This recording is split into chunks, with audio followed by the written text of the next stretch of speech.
Bonjour à tous et bienvenue sur ce webinaire du Handipact Bourgogne-Franche-Comté et Grand Est, ayant pour thème le duodé. Donc aujourd'hui, je suis accompagnée de Monsieur Michaud, le directeur de l'association ARIS, qui porte le dispositif Cap Emploi du Doubs et du territoire de Belfort, et qui interviendra aujourd'hui au titre de KEOPS Bourgogne-Franche-Comté. En tant que structure accompagnante, il pourra revenir sur tout le volet qui concerne les candidats et il apportera son témoignage d'expérience similaire d'accueil de personnes en situation de handicap. Avant de rentrer plus concrètement dans le vif du sujet, je voulais revenir sur le fonctionnement de ce webinaire. Donc, si vous avez des problèmes de son, vous pouvez téléphoner au numéro qui s'affiche en bas de votre écran et vous pourrez suivre le webinaire par téléphone et ainsi ne plus avoir de problème de son. Autre point technique, si vous avez des questions en cours de présentation, vous pouvez les poser dans l'onglet qui se situe en dessous de la caméra, là où vous pouvez dire bonjour. Et nous reviendrons en fin de webinaire sur les questions pour prendre le temps d'y répondre. Vous aurez également la possibilité en fin de webinaire de télécharger tous les documents relatifs à cette présentation, donc le PowerPoint de présentation, le kit communication et aussi un guide explicatif de comment fonctionne la plateforme duodé pour lequel je reviendrai plus tard. Et enfin, vous aurez un petit sondage en fin de webinaire également pour évaluer votre satisfaction et également connaître vos intentions concernant ce duodé. Voilà, ces détails techniques étant réglés, je vous propose que nous rentrions plus spécifiquement dans le vif du sujet avec au programme aujourd'hui donc une rapide présentation de l'action duodé. Ensuite, nous aborderons plus spécifiquement son fonctionnement et le déroulé de duodé. Nous aurons un point sur le rôle des structures accompagnantes avec M. Michaud et une petite partie témoignage à partir d'expériences similaires ayant eu lieu dans le passé. Donc pour commencer, une rapide présentation de l'opération du duodé afin que nous ayons les mêmes bases d'informations. Alors, le duodé, c'est une journée d'immersion professionnelle qui aura lieu partout en France et en Europe le 16 mai 2019. Qui est concerné par ce duodé? Donc, d'un côté, les entreprises, les administrations, collectivités ou associations, donc les employeurs publics ou privés, et de l'autre, les personnes en situation de handicap, actuellement sans emploi, accueillis en EASAT sinon, ou âgés d'au moins 14 ans, quel que soit leur handicap. L'objectif de cette journée, c'est de faire découvrir un métier à une personne en situation de handicap pour favoriser son immersion dans le monde du travail. Et comment participer? Donc en formant un duo entre un professionnel et une personne en situation de handicap. Mais ça, nous le verrons plus en détail par la suite. Donc si l'on doit résumer le duodé, c'est une journée, une rencontre et un partage d'expériences. Mais c'est également de forts enjeux. Donc M. Michaud va nous les rappeler à présent. Bien, merci Bonjour. Donc effectivement, les duodés, il y a quelques enjeux à la fois pour les personnes et pour les employeurs. Donc pour les employeurs, les principaux enjeux, c'est permettre de découvrir les atouts et les qualités professionnelles des personnes en situation de handicap. C'est de partager un moment qui se veut chaleureux et bienveillant. On n'est pas simplement sur de l'accueil pour découvrir un métier, mais on est sur de l'accueil de la personne. Impliquer son service ressources humaines, c'est une façon de donner une approche de la gestion des ressources humaines dans l'entreprise. Sensibiliser les équipes de travail, ça semble important puisque le premier critère d'exclusion ou de difficulté d'intégration est le lien avec l'équipe de travail. Donc c'est important de pouvoir le poser comme ça. L'intérêt aussi, c'est de s'ouvrir à la diversité des types de handicap. Quand on parle de diversité, c'est qu'effectivement, il y a des représentations qu'il faut faire tomber, et c'est la diversité de ces handicaps qui vont permettre de le faire. Ça permet aussi pour l'employeur de communiquer sur ses valeurs sociales. C'est l'engagement sociétal que peut avoir l'entreprise sur cette question. Et puis, ça peut être aussi la façon de renforcer l'exemplarité de la politique sociale déjà engagée au sein de l'entreprise. Pour les personnes handicapées, c'est plusieurs niveaux également. C'est découvrir un environnement de travail. C'est préciser un projet professionnel pour certains. C'est amorcer un parcours d'insertion. Convaincre un employeur des possibilités en termes d'intégration et de performance et d'autonomie. Mais c'est aussi, pour certains publics, c'est venir se reconfronter à une réalité de vie dans une entreprise. Voilà, donc maintenant qu'on en sait tous un peu plus sur le duodé, voyons comment fonctionne plus spécifiquement ce dispositif. Donc vous le verrez, c'est très simple, tout se passe sur un seul site, www.duodé.fr. Donc ce site permet le rapprochement des candidatures via des formulaires, c'est-à-dire que les candidats déposent leur candidature et les employeurs déposent leur offre. Ensuite, l'équipe duodé et les structures accompagnantes se chargent de former les duos, de formaliser les conventions de stage. Et le 16 mai, les personnes se rencontrent, travaillent ensemble, échangent et observent un environnement de travail. Si l'on rentre plus directement dans le vif du sujet et si l'on procède par étapes, je vous conseille tout d'abord d'identifier les personnes ressources dans votre structure, c'est-à-dire d'identifier un ou plusieurs référents pour l'organisation du duodé, personnes qui seront en charge de la coordination, d'identifier une ou plusieurs offres sur lesquelles vous voulez positionner des candidats, et une ou plusieurs personnes qui seront en charge de l'accueil des personnes tout au long de la journée. Une fois cette étape réalisée, vous pouvez vous rendre sur le site du duodé et là, vous aurez à vous inscrire en remplissant un formulaire. Donc ce formulaire est construit de la manière suivante, tel qu'il est présenté là sur mon diaporama. Vous aurez à renseigner votre raison sociale, votre numéro de SIRET, le secteur d'activité dans lequel vous travaillez, un site internet si vous en avez, une adresse et un code postal. Donc là, j'ai mis des étoiles, c'est pour les données qui sont obligatoires de transmettre au duodé, sinon ce n'est pas obligatoire. Ensuite, vous devrez inscrire un ou des référents pour l'organisation du duodé, donc c'est-à-dire des personnes en charge de l'organisation ou de la coordination du duodé, pas celles qui seront chargées d'accueillir la personne. Donc pour ce référent, vous devrez compléter son nom, prénom, fonction, téléphone, courriel. Une fois que vous aurez rempli ces deux parties, vous cliquerez sur « Je finalise et valide ma candidature » et à ce moment-là, vous recevrez un mail de validation. Dans ce mail de validation, on vous demandera de choisir un mot de passe. Une fois que vous aurez réalisé tout cela, vous serez inscrit et vous arriverez sur votre espace personnel. Donc l'espace personnel, il est sur le site du duodé. Dans cet espace personnel, vous pourrez retrouver toutes les offres que vous aurez déposées. Vous aurez également accès à l'annuaire des structures accompagnantes, à des témoignages, si vous avez besoin de témoignages d'expériences similaires, et également à une base de ressources documentaires où vous trouverez par exemple un kit de communication si vous avez besoin de communiquer dans votre structure. Concernant vos offres qui seront déposées sur votre espace personnel, elles apparaîtront sous trois formes. Soit elles apparaîtront comme non concrétisées, c'est-à-dire qu'aucune structure accompagnante n'aura répondu à votre offre de stage pour le moment.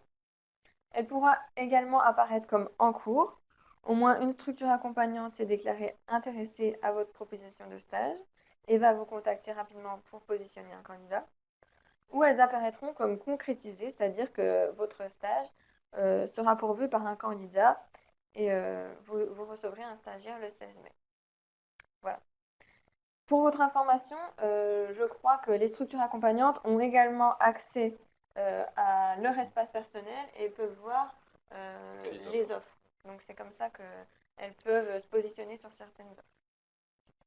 Si je peux me permettre, Oui. ce qui est important, c'est que souvent les employeurs se sont arrêtés à la question aux deux premiers points et oublient de déposer l'offre, pensant qu'en s'inscrivant, ça suffit.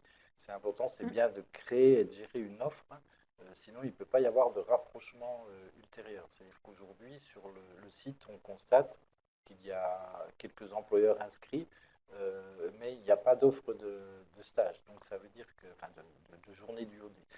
Donc ça veut dire qu'on ne peut pas faire de rapprochement. Voilà. Et donc, j'allais y venir sur le dépôt d'une offre.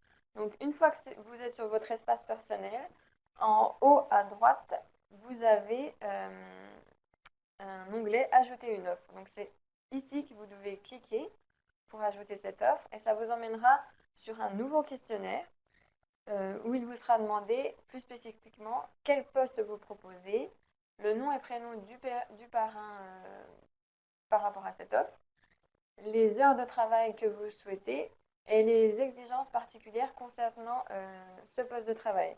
Donc là, ici, c'est d'indiquer si vous avez besoin, par exemple, pour, je ne sais pas, hein, je dis un exemple, mais si ce poste, pour ce poste, il y a besoin de chaussures de sécurité, ou par exemple, s'il y a besoin, si ce poste nécessite de porter des charges lourdes. C'est des petites informations qui seront intéressantes à transmettre pour dans l'idée, bien sécuriser le duodé. Ensuite, vous devrez spécifier oui, le secteur géographique dans lequel l'offre sera située. Sur ce point, si je peux encore me permettre, c'est important parce que c'est ça qui va créer la possibilité de faire du rapprochement entre les candidats, puisque il peut y avoir aussi des problèmes de mobilité de nos publics, donc il faut qu'on puisse le traiter, et c'est ce critère-là qui va nous aider à le faire. Voilà. Vous avez également une question qui peut vous intéresser si vous avez déjà identifié un candidat que vous voulez en particulier accueillir. Donc vous avez une question concernant cela. Donc là, il vous suffit de répondre oui et de mettre son nom. Et là, comme ça, le rapprochement se fera directement avec cette personne que vous avez identifiée. Donc vous n'êtes pas obligé d'accueillir, entre guillemets, un inconnu. Vous pouvez accueillir une personne en situation de handicap que vous avez identifiée et que vous souhaitez accueillir. Donc voilà pour ce qui est du côté, du côté employeur, pardon. Du côté des candidats, comment se passe le dépôt d'une offre? Donc, je laisse la parole à M. Michaud. Voilà bien, Qui va vous expliquer. sur le même principe, donc les personnes reconnues travailleurs handicapés auront un formulaire à remplir où on leur demandera leur prénom, leur nom, leur courriel, leur téléphone, et éventuellement le nom de la personne qui remplit le formulaire s'il est différent. Alors là, c'est parce que nous pouvons avoir affaire à des publics qui n'ont pas la maîtrise de l'outil ou qui ont des problématiques de handicap qui ne leur permettent pas d'accéder à cet outil. Donc ça, c'est les points importants. Le formulaire est relativement simple, hein, ils vont suivre. Dans certains Cap emploi, et ça va dépendre de l'organisation, peut-être que certains auront prévu dans leur organisation d'accompagner les publics au remplissage de ces documents. Mais toute personne reconnue travailleur handicapé qui a connaissance du DOD peut le faire directement. Également, c'est là qu'elle va préciser si elle est accompagnée par une structure Cap emploi ou Pôle emploi, de manière à pouvoir faciliter en fait les liens entre les différentes structures. Également, on leur demandera de présenter le handicap en quelques lignes. Donc, on sera attentif à bien parler uniquement des logiques de contre-indication, d'éventuellement des aménagements et des compensations qu'il faudrait mettre en place. On sera vigilant en ce qui nous concerne qu'il n'y ait pas de diagnostic étalé sur la place publique, entre guillemets, au moment de l'inscription. Qu'on soit bien sûr prendre en compte le handicap dans un cadre professionnel. Voilà ce que je peux dire sur cette démarche. Pour conclure un peu sur tout ce qui est formulaire et formalité administrative, donc sachez que l'opération du OD est une action couverte par l'assurance du FIP et que l'assurance du FIP permet de faire des actions de ce type toute l'année. Donc vous pouvez accueillir des personnes en situation de handicap en dehors du 16 mai. Le DOD, ce n'est pas obligatoirement que le 16 mai si vous avez des empêchements ce jour-là, mais que vous êtes intéressé par l'opération.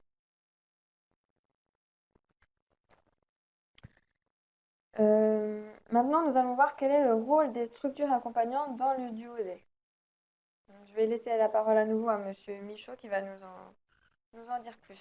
Voilà, alors aujourd'hui, effectivement, je représente les Cap Emploi, mais dans les structures accompagnantes, nous allons aussi avoir, bien sûr, les pôles emploi qui seront inscrits sur la plateforme, ainsi que certaines missions locales. Donc, c'est bien les acteurs structures accompagnantes du service public de l'emploi qui sont mobilisés prioritairement sur ces actions, mais d'autres structures peuvent l'être également. En tout cas, la démarche pour les structures accompagnantes, c'est de faciliter la mise en œuvre des duos par la mobilisation des candidats, donc selon des pratiques qui peuvent être différentes selon les cap emploi ou les structures, mais en tout cas avec une logique de mobilisation. C'est d'accompagner aussi les candidats, et quand on parle d'accompagnement, c'est de définir vers quel type de métier ils veulent aller, parce qu'en fait, il s'agit de répondre aussi à leurs besoins. Il ne s'agit pas de simplement, excusez-moi l'expression, faire une action de com. Il s'agit bien de faire un accompagnement des personnes vers les employeurs, mais ça sera aussi, bien sûr, d'accompagner les employeurs à l'accueil. Il ne faut pas oublier ce niveau-là. Nous mobiliserons nos réseaux, bien sûr, puisque c'est une action qui a du sens pour nos structures. Donc, on va mobiliser différents réseaux pour que ça fonctionne. Notre rôle principal serait que ça sera aussi la question du rapprochement entre les offres d'emploi qui seront déposées par les employeurs et des candidats. Donc, il faut que les offres d'emploi soient suffisamment précises et que les candidatures soient suffisamment précises pour pouvoir effectuer un rapprochement qui trouve du sens pour chacun des acteurs. Pour certains cap emploi, et je ne parlerai pas pour tous, mais en tout cas, le principe, c'est que nous n'allons pas envoyer des personnes comme ça le matin du 16 mai à 8 heures chez l'employeur, sans avoir pris préalablement un contact avec l'employeur pour pouvoir organiser cette rencontre. Ce n'est pas simplement de l'accueil comme ça qui se fait. Voilà, il faut qu'il y ait quand même une prise en compte de certains éléments tels que le handicap. On n'allait pas accueillir les personnes handicapées de la même manière selon la nature du handicap, et il faut aussi permettre que les personnes se sentent à l'aise quand elles vont être accueillies. Donc tout ça va se construire, et ça se construira peut-être différemment selon les employeurs, selon les personnes et selon les structures. Est-ce que l'engagement qui est pris par les cap emploi, c'est effectivement, on sera dans une disponibilité à toutes vos questions, justement concernant ce duo, mais d'une manière générale, concernant aussi l'opération du OD. Dans le rôle des structures également, ça sera aussi de permettre que vous puissiez comprendre les spécificités de la personne en situation de handicap que vous accueillerez. Nous vous aiderons aussi à identifier les précautions à prendre pour la réussite de la journée. L'identification des mesures à prendre, ne serait-ce que s'il y a des contraintes en lien avec certains soins, s'il y a des contraintes de fatigabilité, d'utilisation de certains matériels, d'accès aux sanitaires, enfin tout ce genre de choses, ce qui semble d'une évidence, mais qu'il faut penser à gérer au quotidien dans ce genre de formule. On n'est pas sur une logique d'intégration sur du long terme, on est sur une journée de découverte. Et cette journée de découverte, elle doit être la plus la plus facile pour chacun pour que ça ne soit pas un mauvais souvenir. Si j'en parle, c'est parce que je vous parlerai d'expériences tout à l'heure Oui. qui, sur lesquelles il faut être vigilant de ne pas renouveler.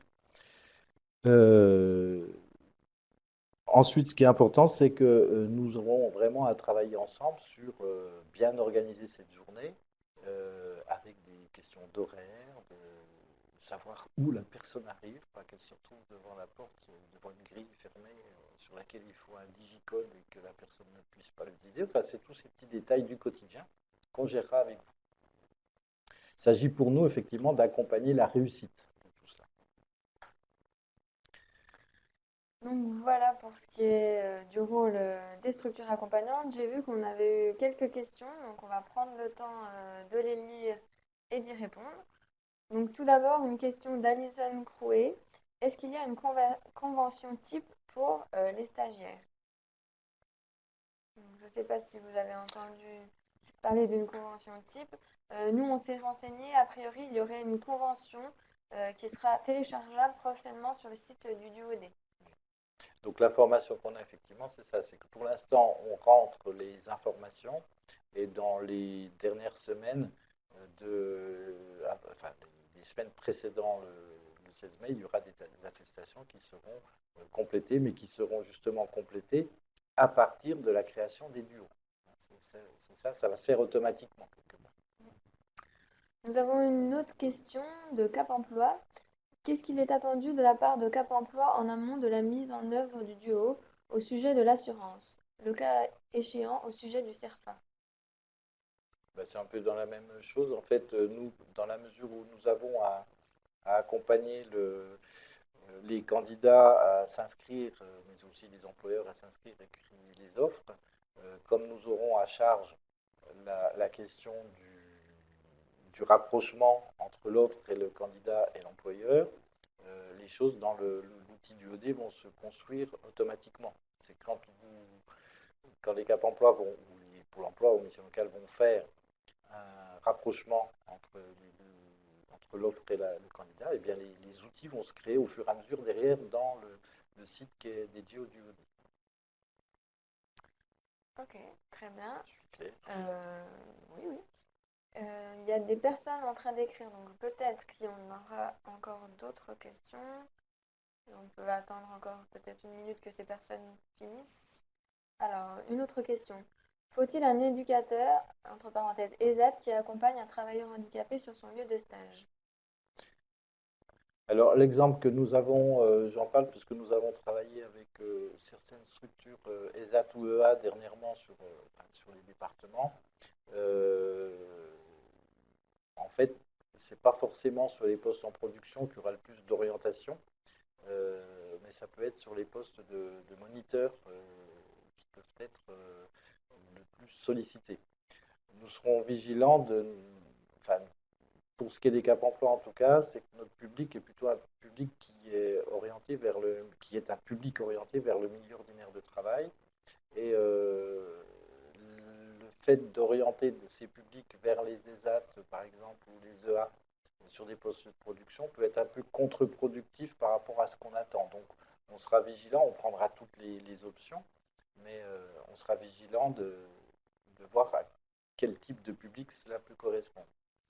Par contre, effectivement, dès l'instant que vous serez dans un accompagnement d'une personne, il faudra un accompagnant.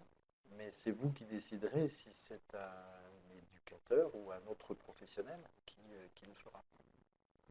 Très bien, merci. Plusieurs autres questions sont arrivées entre-temps. Donc, une question de Léa Lester. Quelles peuvent être les situations de handicap? Je pose cette question pour savoir si nous pouvons proposer la découverte de tout type de métier. Eh bien, ça, c'est la vraie question de base, oui. Il n'y a pas de métier qui ne soit pas accessible à des personnes handicapées. Ça, c'est une valeur sur ce qu'on appelle l'inclusion. Donc, non, il n'y a pas de métier qui ne soit pas compatible. La question, c'est justement l'intérêt aussi de pouvoir travailler sur les métiers que vous identifiez pour se dire, mais en face, on a des personnes qui vont nécessiter un aménagement ou une compensation de handicap par des aménagements techniques ou d'accompagnement humain, mais on ne doit pas se bloquer sur les propositions. Après, le problème que nous risquons d'avoir, c'est peut-être qu'il y aura plus de propositions d'offres de stage qu'il n'y aura de candidats pour chacune de ces propositions de stage. Donc ça, pour moi, c'est plus l'enjeu de cette journée. Et voilà, par contre, pour moi, j'aurais une autre question, c'est est-ce que si nous avons une candidature d'une personne qui recherche telle ou telle chose, est-ce que vous pourrez ouvrir au-delà des propositions que vous avez faites? Très bien. Une autre question de Sabrinelle Mégrin du département 71. Bonjour, comment se passe l'accueil d'une personne en dehors du duodé, le site étant alors fermé? Ça, c'est une bonne question. En dehors du duodé, comment ça se passe? Alors quand on accueille en dehors du duodé, là on est dans une autre action qui est plus un lien entre personne, la structure Oui, voilà. accompagnante et puis l'employeur. Alors, Et pas dans ce forcément cas-là, le nom duodé cette journée, voilà, mais le duodé n'aura pas l'outil. En même temps, il est prévu que peut-être cet outil soit maintenu dans le long terme en termes d'outils à destination des structures justement accompagnantes. Mais en tout cas, nous sommes dans la même logique que ce que nous faisons au quotidien dans l'accueil de l'orientation de stagiaires et nous gérerons tout ce qui est conventionnel, tout ce qui est assurance, puisque l'assurance, elle est valable toute l'année et les conventions, il suffira que nous les adaptions.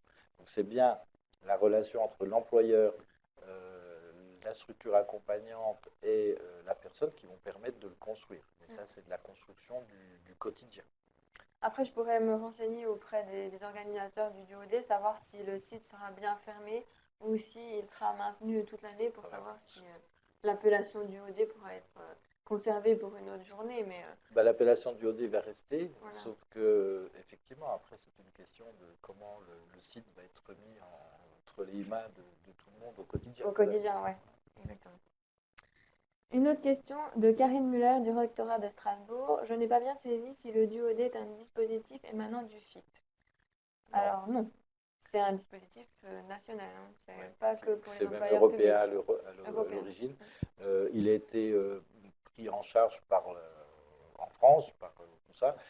Simplement, avant, il existait une action Un jour un métier qui existait, et donc c'est bien une action nationale qui est disponible et dans le secteur public et dans le secteur privé. Et donc, pour le 16 mai, ça c'est une volonté de Madame la Ministre, mais c'est bien aussi à la main du quotidien, chaque jour. Voilà. Juste pour les employeurs publics, vous serez couvert par l'assurance du FIP. C'est juste ce petit détail-là. Une autre question de Marjorie Gérondi. Nous pourrons utiliser les mêmes conventions de stage pour les structures du secteur public et privé? Oui, ce sera la même. Ça, en fait, on donne à cette journée un statut de stage. Donc, toute personne qui va rentrer dans cette dimension-là va être, entre guillemets, stagiaire. Et donc, elle est couverte par toutes ces assurances, dans le privé ou dans le public. Et voilà. On avait une autre question, mais je crois qu'on a répondu en parlant. Encore quelques questions des gens qui écrivent. Sinon, on refera un point peut-être en fin de webinaire pour voir si on a d'autres questions. On va continuer et puis on verra en fin de webinaire si on a d'autres questions. Donc, on passe à une partie de témoignage. Donc, y a-t-il une communication à destination des entreprises? J'ai vu quelque chose d'écrit là. Alors, concernant la communication à destination des entreprises, il y a tout un kit de communication qui a été réalisé. Je vous l'ai mis dans les pièces jointes à télécharger en fin de session. Donc, vous pourrez le télécharger et le diffuser et l'utiliser dans votre structure. Donc, il y a une plaquette, un flyer, des affiches. Vous pourrez retrouver tout ça, même les diffuser sur votre site internet si vous en avez. Donc, voilà en ce qui concerne la communication. Donc ça, c'est la communication plus large. Et puis effectivement, ce que l'on peut dire, c'est que je crois que beaucoup de structures accompagnantes vont adresser des mails à leurs clients, tout simplement, clients employeurs, en privé ou public, pour pouvoir mettre en œuvre cette action. Une autre question d'Alison Crouet. En quoi consiste le duo inversé? Accueil d'un élu. Alors ça, c'est une question enfin, un sujet qu'on a traité hier, justement, puisque certaines structures qui accueillent des personnes handicapées, entreprises adaptées, ESAT, ont des demandes de la part d'élus qui veulent rencontrer des personnes handicapées sur leur lieu de travail. C'est pour se construire une culture. Donc là, ça s'inscrit dans une démarche plus large, de meilleure connaissance de ce que sont les conditions de travail des personnes handicapées. Donc là, par contre, si la question vient derrière, quelle est la convention? Je ne sais pas si la convention est la même pour accueillir un stagiaire qui n'est pas une personne handicapée, mais un élu. Je ne sais pas comment ça marche. Mais je sais qu'il y a des choses de pensées dans le territoire de Bedford sur cette question-là. Peut-être qu'on se renseignera et qu'on vous en dira plus Voilà, on peut faire ça prochainement. Donc la partie témoignage pour finir. Donc Monsieur Michaud, vous avez l'habitude de séjourner, un peu d'intégration de stagiaires en situation de handicap. Comment ça se passe concrètement? Est-ce que vous pouvez nous faire part de quelques témoignages d'expériences similaires? Alors, je pense que ce qui est important, c'est de dire que le principe, c'est que tout est organisé pour que ça se passe bien. Déjà, ça, je crois que c'est important de le dire. Par contre, je pense qu'il y a par moments des évidences qui font que ça peut mal se passer. Je vais prendre un exemple. Nous avions une personne l'année dernière qui était dans un UOD sur une journée. Il y avait une pause le midi pour le déjeuner et la personne s'est retrouvée à ne pas savoir où aller déjeuner le midi parce que c'était une entreprise qui n'était pas dans une zone urbaine, plutôt en zone rurale. Elle s'est retrouvée toute seule pendant 1 heure et demie dehors alors qu'elle a quelques contre-indications de santé dans ces conditions-là. Et donc j'ai envie de dire que la personne, elle a attendu un petit peu, mais elle est repartie en début d'après-midi parce que c'était trop compliqué pour elle d'attendre dans sa voiture, tout bêtement, de savoir quoi faire. Je rappelle quand même que certaines personnes handicapées qui vont dans ces BOD n'ont que très peu de ressources et que même le repas du midi peut être un obstacle, donc il faut aussi qu'on le gère. C'est des détails de la vie, mais c'est important de le poser au-delà du handicap.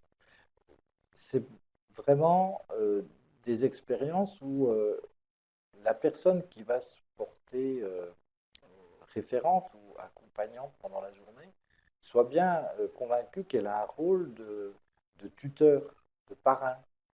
C'est pas simplement un rôle de salarié qui va accueillir quelqu'un pour bosser à ses côtés pour faire un dossier. Non, c'est quelqu'un qui va montrer toute l'ampleur de son travail, mais en quoi il consiste entre les relations professionnelles, mais aussi la relation sociale à l'intérieur de l'entreprise. Et voilà, c'est pas simplement quelqu'un qui vient en stage pour faire un boulot. C'est quelqu'un qui vient pour découvrir, s'ouvrir un nouvel espace de réflexion sur un métier.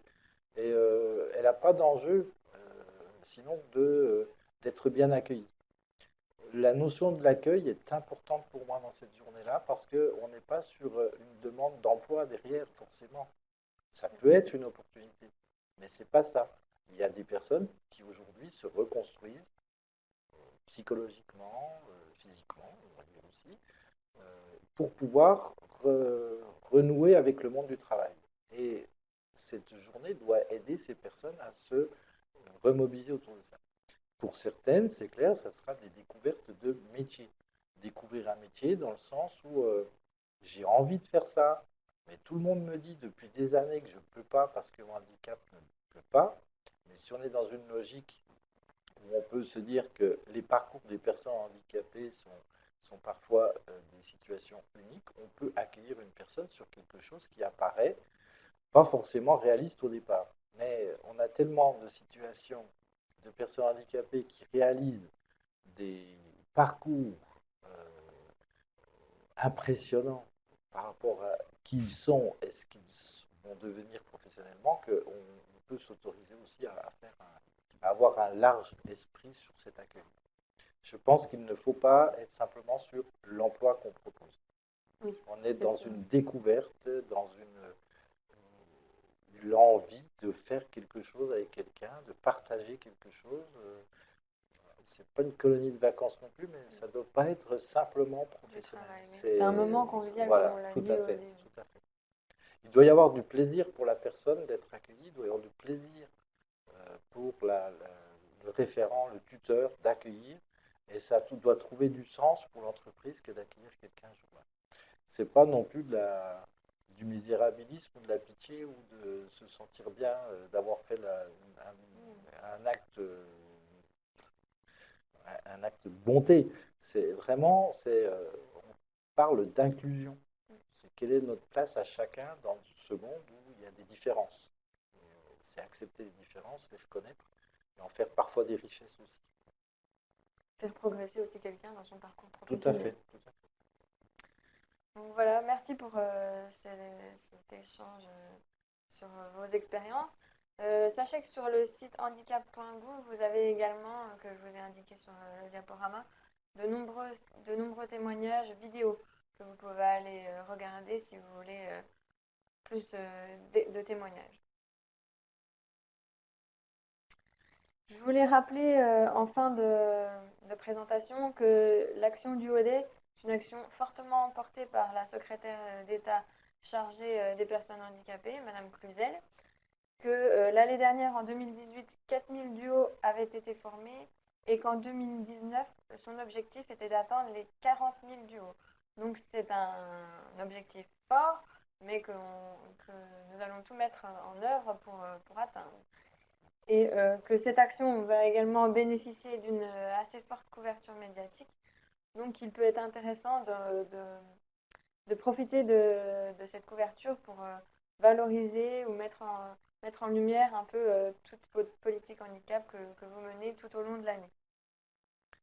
Je peux peut-être une précision. C'est vrai que l'année dernière, 4000 duos formés, c'était déjà pas mal parce qu'en fait, les choses se sont mises en place très tardivement et dans une certaine confusion.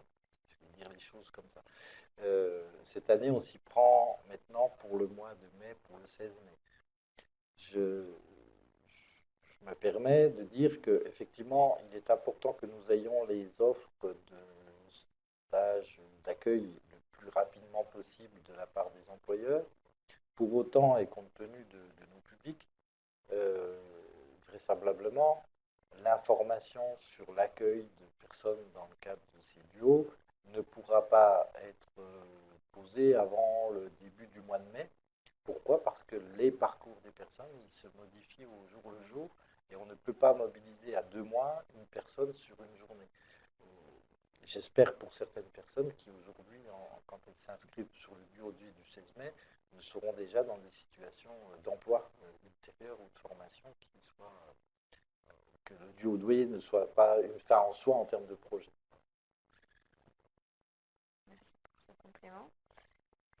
Par contre, il y a une question, je vois, Oui. Y a-t-il des métiers qui sont plus plébiscités par les candidats? Eh ben, oui, souvent il y a les postes administratifs, il y a les postes dans la logistique et tout ça.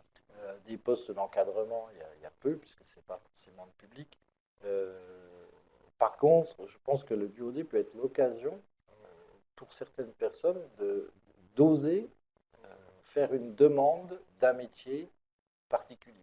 Et je trouve que c'est là-dessus que, enfin en tout cas pour ce qui me concerne, à l'ARIS, en tout cas, porteur du Cap emploi, c'est vraiment permettre ces choses particulières. C'est s'autoriser à se donner peut-être encore plus de moyens sur les demandes un petit peu originales. Et je rebondis sur une offre qui a été déposée par un élu local, un député local, qui propose une journée, de vivre la journée d'attaché parlementaire. Je trouve ça c'est assez intéressant parce que ça peut permettre, au-delà de la question de l'emploi, d'ouvrir aussi une réflexion pour quelqu'un sur se dire bah, qu'est-ce que c'est que ces gens, qu'est-ce qu'ils font. Et je trouve ça très courageux de vouloir oser ce genre de choses. Donc il ne faut pas se bloquer. Je crois qu'il faut laisser la place au tuteur de dire bah, moi j'ai envie de faire découvrir mon métier. Et puis peut-être que justement ça peut amener aussi des vocations, des envies de personnes pour dire bah, qu'est-ce que c'est que ce métier-là. Très bien, merci. Est-ce qu'il y a d'autres questions? On va arriver à la fin de ce webinaire. Je voulais juste rappeler, peut-être pendant que certains d'entre vous poseront leurs dernières questions, qu'il y a un kit communication disponible sur la plateforme du Duodet, composé, donc, comme je l'ai pu le dire précédemment, de logos, d'affiches, de signatures de mail, également des vidéos assez sympas sur comment participer, qui réexpliquent un peu toute la démarche, tout le processus. Donc voilà ce qu'on pouvait dire sur le kit communication.